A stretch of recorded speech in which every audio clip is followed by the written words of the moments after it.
un podcast de Cooperativa. Debutan los nuevos subsecretarios de Arrau. El ministro de Seguridad vuelve al Congreso tras participar de un operativo policial anoche en Macul. En paralelo, en la capital, noche de homicidios, en Lampa la víctima apareció envuelta en unas sábanas atada de pies y manos. En Cooperativa, el alcalde Desbordes acusa mentiras del gobierno en su cruce con Justicia por la ampliación de Santiago 1 en el barrio penitenciario. La Corte Suprema revisa el amparo del exdiputado Lavín León para salir de su prisión preventiva. La OCDE bajó sus proyecciones para Chile cuando el plan de reconstrucción llega a la Comisión de Hacienda del Senado. Quirós dice que el Fondo Común Municipal mantendrá sus recursos reajustados por IPC. Marcha de estudiantes en Santiago, también en regiones, contra la megareforma, los recortes y la ley de escuelas protegidas. Incidentes en la Alameda frente al GAM, la Biblioteca Nacional, también en la avenida Santa María. Histórico CEO de la minería Collahuasi, Jorge Gómez, llega a Codelco como nuevo presidente ejecutivo de la estatal. En el exterior, Petro arremete contra Trump por su apoyo al candidato de la extrema derecha en Colombia.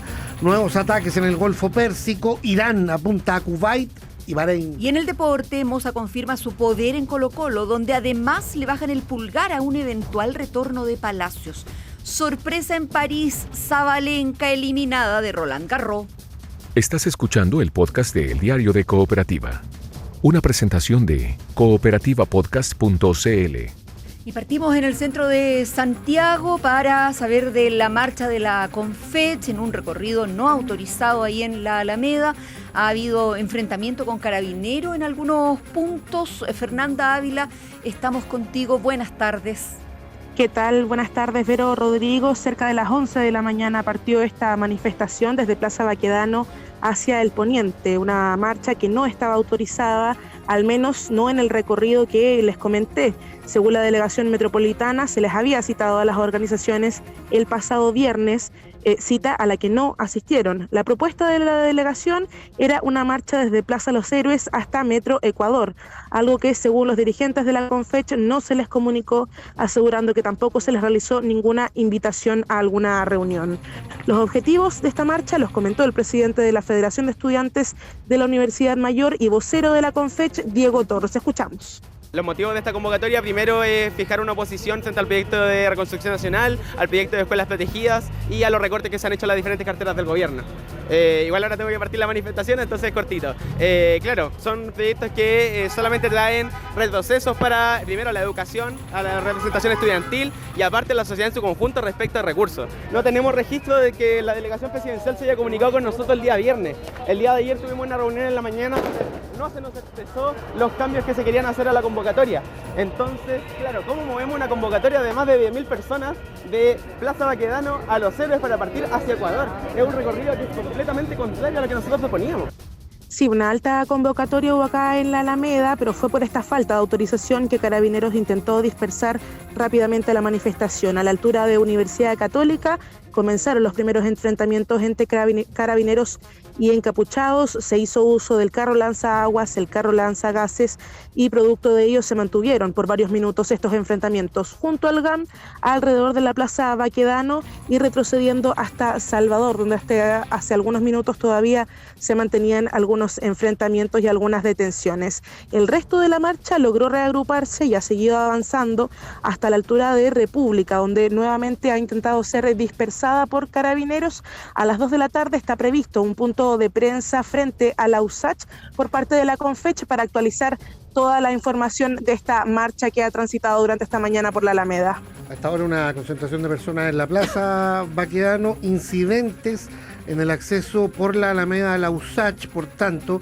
Transporte informa de la región metropolitana, dice que está desviada a Matucana, aquí en Portales. Portales es la continuación como de Agustina, o donde nace, digamos, el eje que después se transforma en Agustina hacia el oriente. La Alameda al poniente interrumpida también en la Plaza Italia, lo que decíamos, y al oriente en Toro Mazote, eso es la comuna de Estación Central. Y el metro, déjenme ver para actualizar, estaba cerrada hace un rato Fernanda, Católica y Santa Lucía, ahora está cerrada también Salvador en la línea 1, eso ya es comuna de Providencia. Hay que agregar que la avenida Santa María, al otro lado del río Mapocho, también está desviada a la altura de Loreto por los incidentes ahí en la marcha. Hay que optar al oriente por Antonia López de Bello, alta congestión perimetral en todo lo que significa ese sector de Santiago Centro, pero también de Independencia, Recoleta y Providencia, un poco más al oriente.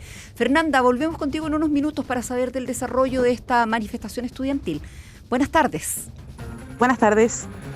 Otro tema, calles de la capital, con información policial de las últimas horas, los homicidios de anoche, que son noticia, uno en Talagante, el otro en Lampa. Ahí la víctima maniatada, envuelta en una tela, una sábana. Felipe Cofré, buenas tardes.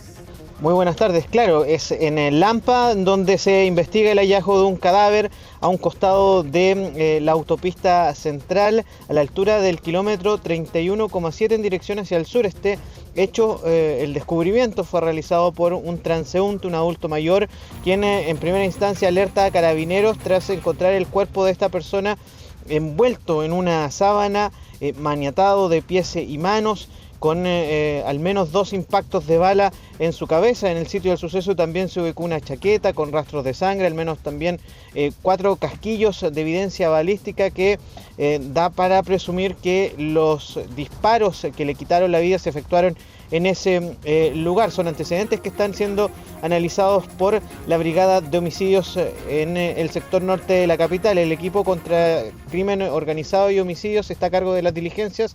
Es el fiscal Alfredo Cherry quien entregó más detalles acerca de estas. Cuerpo de una persona que al parecer sería de nacionalidad chilena, la que se encontraría en este caso envuelta por sábana, en este caso, y tendría 2 impactos de bala y estaría fallecido. Son 2 vainillas en el sitio del suceso, pero se tiene que determinar en este caso la data de muerte para ver si el fallecimiento se produjo en el sitio del suceso o en otro lugar. Él se encontraba sin documentación, sin celular, solamente se encontraba con su ropa, pero sin pertenencia específica que hasta el momento nos permita determinar alguna identidad en específico. Y a este caso se suma otro hallazgo de características similares registrado en la comuna de Talagante. En ese lugar una persona reportó la presencia del cuerpo a un costado de la caletera de la ruta 78 a la altura del kilómetro 40. La víctima presentaba un impacto de bala en la cabeza y fue encontrado en cercanías de un paso bajo nivel. El comisario de la Brigada de Homicidios, Ricardo Acuña, entregó más detalles. La prioridad es establecer la identidad de la persona fallecida. La persona en su momento se halló con signos vitales por parte de un testigo. Sin embargo, cuando llegó Seguridad Municipal, la persona ya se encontraba, en este caso, fallecida. En este caso, el fallecido mantenía prendas de vestir. En este caso, todavía están siendo revisadas, están siendo analizadas para ver si podemos encontrar algún tipo de identificación o algo que nos pueda tratar de establecer por qué él llegó hasta este paso de la autopista. Claro, y desde el Ministerio Público indicaron que ambos casos es muy poco probable que estén relacionados entre sí. Esto se suma a un operativo que acaba de finalizar acá en el barrio Meix, en calle Bascuñán en Guerrero, en una galería en un segundo piso en donde ingresó personal de la Policía de Investigaciones de la BICRIM a 6 locales comerciales que vendían productos falsificados, principalmente ropa y zapatillas. Son las grandes marcas falsificadas que denuncian estos hechos, los números del local, y se logra la detención además de 4 personas en un operativo en donde se incautó también gran cantidad de elementos, prendas de vestir falsificadas de diversas marcas. Felipe, gracias. Buen día. Y ya que hablamos de delincuencia, hablemos también de seguridad, del ministro Martín Arrau, que dio hoy su segundo día de exposición en el Senado, donde una de las exigencias de la oposición es avanzar en el levantamiento del secreto bancario. Los nuevos subsecretarios se instalan en sus cargos. Mariano Reyes, buenas tardes. ¿Qué tal, Verónica? Muy buenas tardes. Ayer el Senado quedó corto de tiempo y a esta hora se va a retomar la sesión especial de la sala para seguir el debate sobre seguridad. El plan que presentó el ministro Martín Arrau calmó en algo la inquietud que existía en diferentes sectores sobre los lineamientos en materia de seguridad. De hecho, ayer senadores de oposición reconocieron que les gustó la exposición del secretario de Estado. Sin embargo, a raíz del caso del ejecutivo del Banco Santander, que está vinculado al Tren de Aragua, la oposición exige que se sume a la agenda de seguridad el levantamiento del secreto bancario, una iniciativa que hoy mismo el fiscal nacional afirmó que va en una dirección correcta. Habló al respecto el diputado Jaime Araya de la bancada Independientes PPD.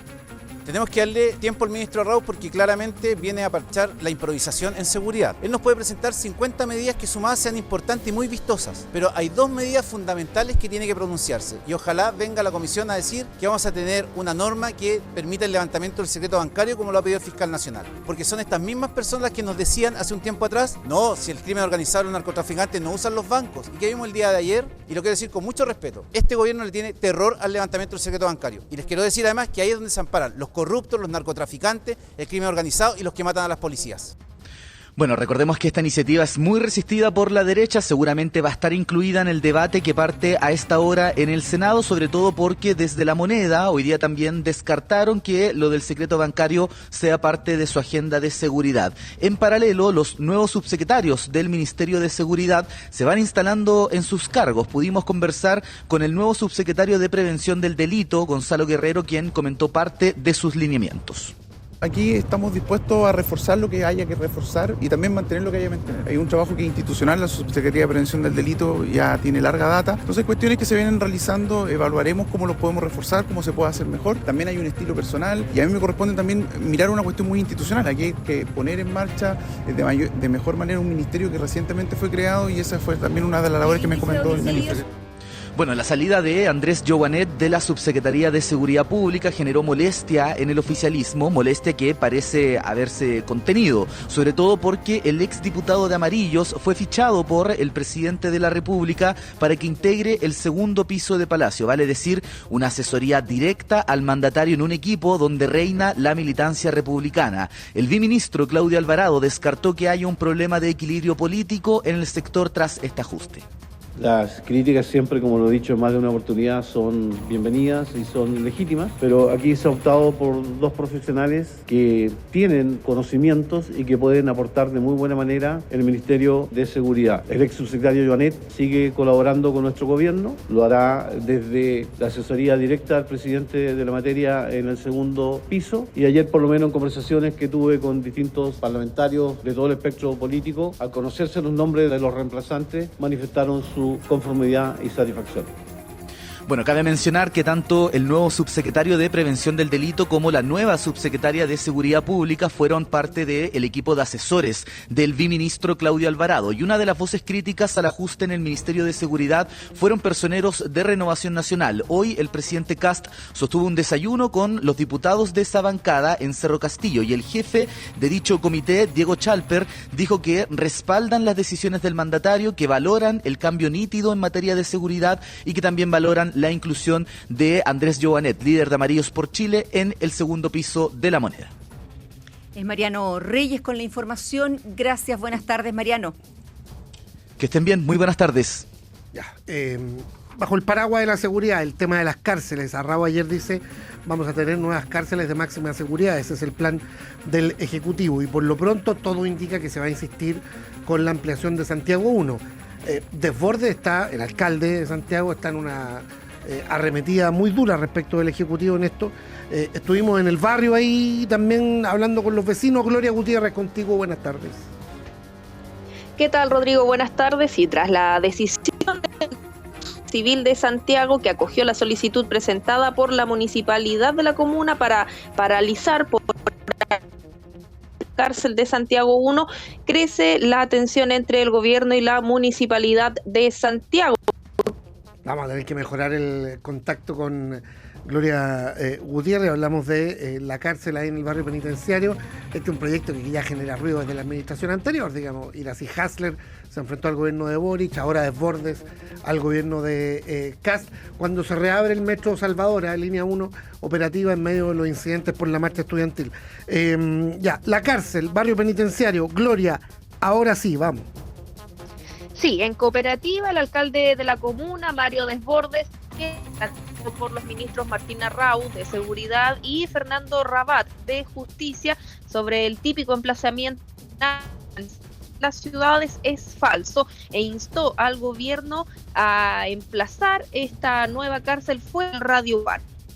Estamos de acuerdo con el ministro en todo, salvo que yo le digo, no le cargue esta culpa a los vecinos de Santiago, no venga a nosotros a endosarnos esto, y lo que tiene que hacer usted es disponer de otro predio. ¿Por qué ampliar? Dicen ellos, porque les sale más barato, más rápido, etcétera. Yo lo entiendo, se ahorra plata el fisco en lo inmediato, pero hágase un fast track de concesiones al tiro por decreto de emergencia, construya los terrenos que tiene Gendarmería, ellos pueden apelar. ¿Y qué pasa si apelan? Pueden ganar, pero también pueden perder. Y si ellos ganan ahí, yo tengo otras instancias más. Entonces, la verdad que si esto va a estar 2 años en trámite, ¿por qué no se ponen las pilas rápido, agarran el terreno que ya tienen, diseñan la nueva cárcel, la construyen modular? Bien, hubo respuesta por parte del titular de Justicia, Fernando Rabat, quien aseguró que si los terrenos de Gendarmería, los que alude el alcalde, existieran o no están en condiciones técnicas para recibir un recinto penitenciario. Además, no descartó que el gobierno, a través del Consejo de Defensa del Estado, apelen a la decisión de la justicia. Si el terreno estuviera, estaríamos construyendo en ese terreno. Por alguna razón, ¿no es cierto?, técnica evidente, es que estamos, ¿no es cierto?, continuando con un proyecto carcelario que se encuentra ya determinado, que es la ampliación de ese centro penitenciario. Hoy día, en primera instancia, se acogió una medida precautoria. Eso no significa que el tribunal haya efectuado un pronunciamiento sobre el fondo del asunto. Es una cuestión esencialmente revocable que se dicta en la medida que existan presunciones. Que el Consejo de Defensa del Estado, quien representa al Ministerio de Justicia, puede apelar, y en paralelo sigue sin lugar a dudas la tramitación del juicio, en que esperamos que haya una sentencia definitiva lo más pronto posible. Sí, una apelación que se refiere el ministro de Justicia, a pesar de lo que escuchábamos en voz del alcalde Desbordes sobre seguir perdiendo el tiempo en acciones judiciales en vez de adoptar un nuevo lugar para la construcción de la cárcel. Por otra parte, los vecinos del barrio penitenciario, barrio Pedro Montt, en la comuna de Santiago, quienes en su mayoría se oponen a la ampliación del penal, los escuchamos a continuación. Ya el hecho que esté la cárcel aquí ya nos trae problemas. En la noche se ponen acá a tirar fuegos artificiales para avisar a los adentro. Cuando llega gente para las visitas, por ejemplo, se toman todo el estacionamiento. Si amplían más la cárcel, esto ya no va a poder ser zona residencial. Quiero creer que no va a ser, porque igual ya nos complica que esté Santiago 1 y tribunales, porque nosotros hemos vivido toda la vida aquí en ese sector y igual hemos tenido problemas por eso. Para evitar como posibles disturbios y todo, y la gente se sentiría mucho más tranquila, ir a la universidad aquí, en caso de cualquier cosa, igual a nosotros como estudiantes nos privaría de ciertas clases, entonces mantenerlo fuera de Santiago creo que igual podría ser una buena opción. Sí, me gustaría que sea la ampliación porque hay mucho hacinamiento entre los reos. Sé que como vecinos es complicado, pero también por humanidad siento que debería ampliarse o si no trasladar a otro lado. Bien, cabe recordar que el tribunal no frenó definitivamente la ampliación de Santiago 1, pero sí estimó que existen dudas jurídicas suficientes para suspenderla de forma temporal. Uno de los puntos centrales es la discusión sobre si corresponde realmente a una ampliación de una cárcel existente o a un nuevo establecimiento penitenciario, lo que podría requerir otro tipo de permisos y evaluaciones. Gracias, Gloria. Buenas tardes. Estás escuchando el podcast de El Diario de Cooperativa. Una presentación de cooperativapodcast.cl. Estamos en el Congreso, vamos con la tramitación en el Senado de la mega reforma del Ejecutivo. El ministro Quirós, que defiende el mayor endeudamiento fiscal, lo que ha sorprendido, digamos, en medio de esta tramitación. Jorge Espinosa Cuellar, buenas tardes. Sí, muy buenas tardes. Se inicia ya formalmente el segundo trámite legislativo, ahora en el Senado, de este proyecto de reconstrucción. Y se ha generado también aquí un debate bastante intenso, particularmente por el rechazo o la resistencia de parlamentarios de la oposición, porque este trámite se está dando con un informe de finanzas públicas que no incluye el impacto esperado del proyecto de reconstrucción ni del proyecto de endeudamiento adicional, así como tampoco se cuenta todavía con el decreto de Hacienda sobre la meta fiscal, que el gobierno debe presentar dentro de sus 3 primeros meses de gestión, plazo que vence la próxima semana. En ese contexto se enmarca un tenso cruce que se dio hoy en la Comisión de Hacienda de la Cámara Alta entre la senadora socialista Daniela Chiccardini y el presidente del UDI, Javier Macaya. Me cuesta discutir esta mega reforma si es que no tenemos claridad para dónde vamos. porque usted ayer incluso me cuestionaba, pero al final el director de la IPRES tuvo que salir ahí a responderle a usted porque pareciera ser que usted se confundió un poquito, pero es importante la meta fiscal, pues. No sé a qué se refiere, porque no le he cuestionado. Ayer me cuestionó de que por qué yo estaba preguntando sobre la meta fiscal. ¿Y sabe lo que significa la meta fiscal?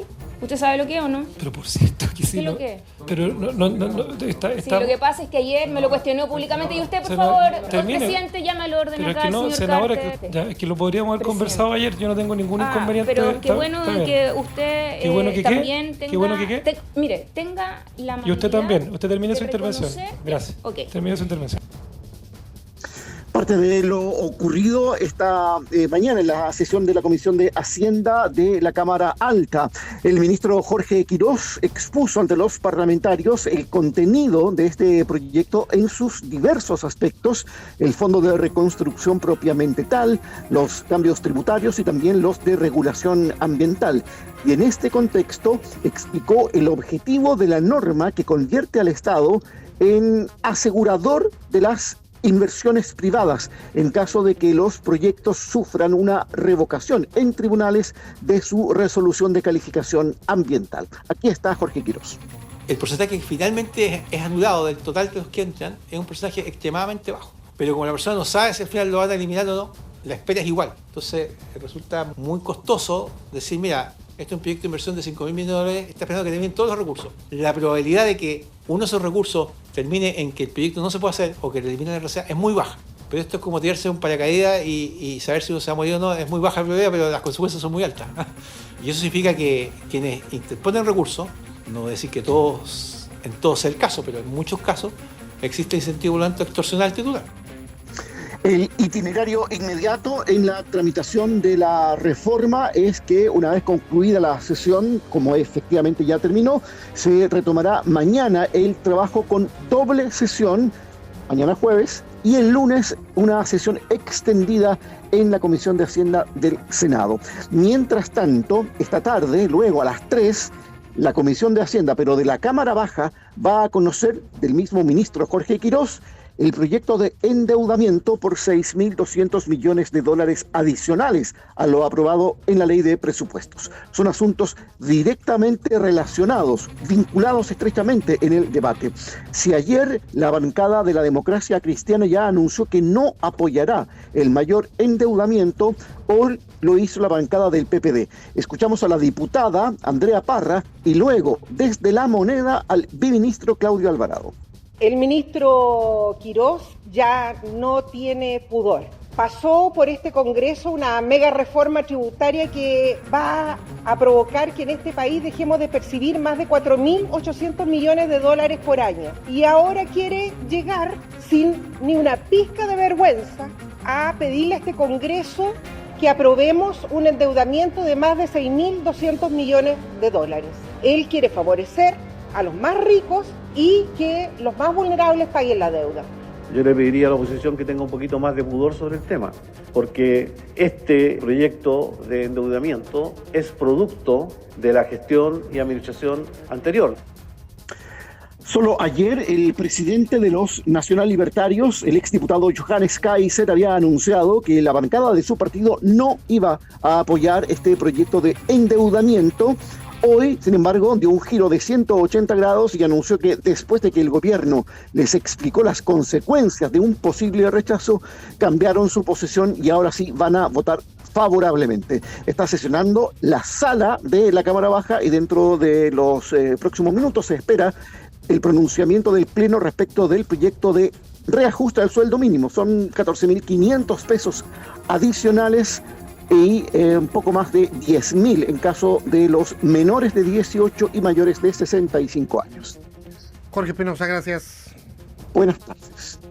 Y tras los malos datos registrados en los primeros meses del año, la OCDE ajustó a la baja la proyección de crecimiento para Chile este 2026. El organismo internacional da cuenta también del aumento de los costos de energía y de la necesidad de robustecer las arcas fiscales. Gonzalo Aguirre, buenas tardes.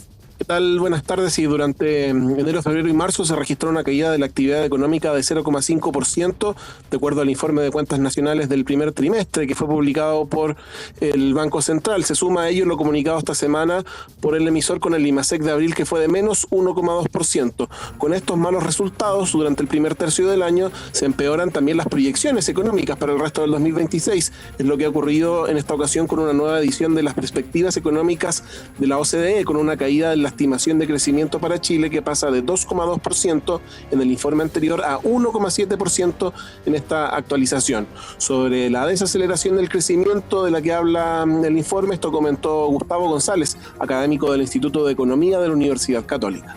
Creo poco probable de que pueda haber un repunte significativo para el segundo semestre, principalmente por el hecho de que la inflación va a ser más alta durante todo el año, si bien las velocidades probablemente van a tender a la baja en el resto del año. El nivel de inflación está alto y eso probablemente haga que el Banco Central sea más cauto a la hora de bajar las tasas de interés. Entonces tendríamos una senda de tasas que va a ser menos expansiva de lo que podría haber sido a principios de año. Entonces eso claramente le resta unos puntos de crecimiento, y con eso se suma además el débil desempeño que ha tenido el sector exportador durante todo este año.